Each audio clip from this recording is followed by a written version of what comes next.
Is it possible that your future could be decided without your consent? Well, my answer is yes. And in this video, I am going to talk about 5 instances in the history of the world where the fate of Africans were decided in meetings where Africans were themselves not even participants or even without their consent. So, in no particular order, the first one is the Berlin Conference of 1884 and 1885.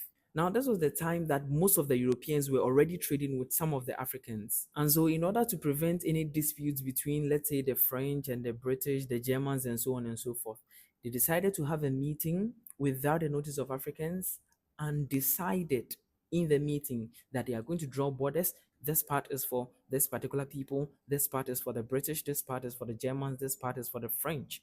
In this meeting, Africans were not invited, and the end result was colonization. I'm going to combine point 2 and 3.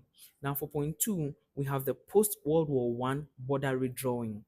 And then point 3 has to do with what we call the Treaty of Versailles. Now, the Treaty of Versailles was one of the major contributing factors that led to the end of the First World War. Now, post World War One, these European powers, particularly Britain and France, further consolidated their control over African territories. So they had to redraw the existing boundaries and even create new ones without consulting the Africans that they were even colonizing. Now, it is also important to take note that this process also included the redistribution of some of the German colonies among that of Britain and then France. The fourth one that I'll talk about is the Bretton Woods Conference in 1944 that led to the institution of the World Bank and the International Monetary Fund, or the IMF. The main intent of these two institutions was to manage global economic policy. Then again, African countries, although they were impacted by these institutions, were not full participants in the discussions that set the terms for these reforms. At that time, literally almost every African country was under colonization. So it would have literally made no sense that any of these representatives from Africa should be called to the table.